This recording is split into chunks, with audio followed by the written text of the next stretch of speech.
say. Links for the base doll and his free head files are in the description.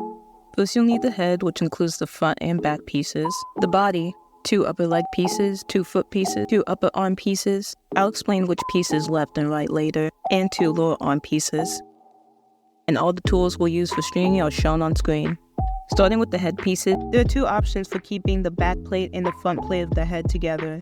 The first method uses super glue and magnets.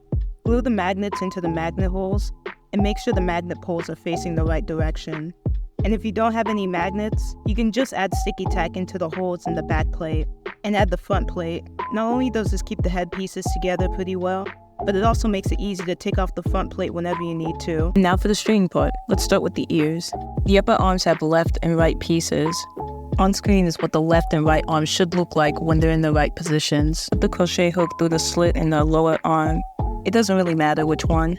Hook the rubber band onto the crochet hook and pull it through the slit. Now take 1/2 of the rubber band and tie it under the other half of the rubber band. Here I slowed down the footage to show how I did it. Now put the crochet hook through the right upper arm. Hook the rubber band we just tied onto the crochet hook and push the upper arm through the crochet hook onto the rubber band. Since we just strung the right arm, we're going to come in from the left armhole on the body. Hook the rubber band onto the crochet hook and pull it through the body. Okay, so for this part, I normally use binder clips to keep the rubber band from going back into the body, since I don't want to stretch the rubber band too much, but I misplaced the binder clip that I was going to use, so a pencil will work fine.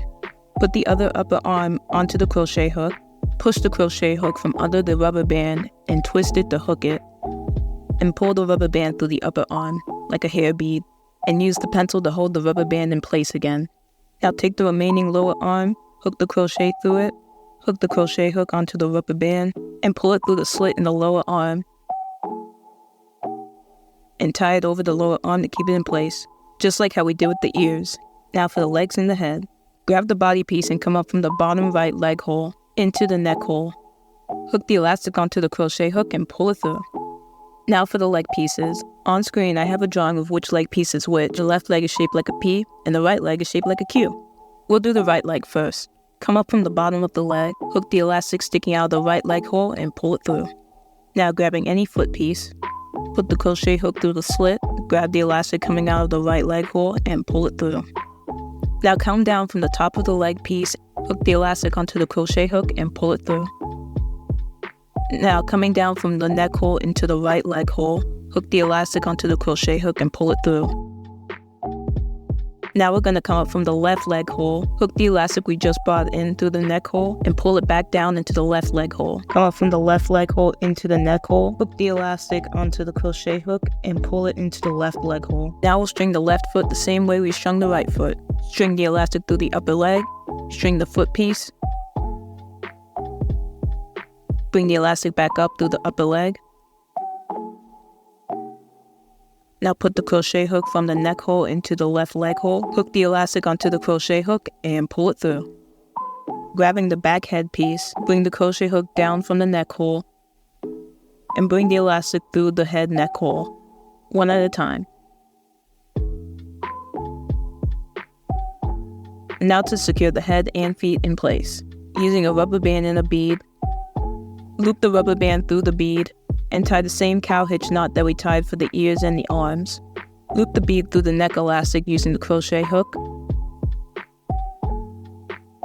Now tie the rubber band around the neck elastic to keep things in place. This part's kind of hard to see, but you pretty much tie it up the same way you tie up your hair in a ponytail. And just like a ponytail, you don't want to make the knot too tight. 3 to 4 knots should be enough. But feel free to tie it tighter, or pull on the neck elastic if the legs aren't holding a pose properly. Tuck the excess elastic back into the head and attach the front head plate. And there it is, an articulated bunny doll. Links for the full doll and his free head files are in the description. As stated at the beginning, I like to smooth out these types of 3D prints with UV resin and prep the surface with gesso for painting. After that, you can paint sorts of characters from this doll, and if you don't feel like painting him, you can always add faces digitally using face frames, also linked down below.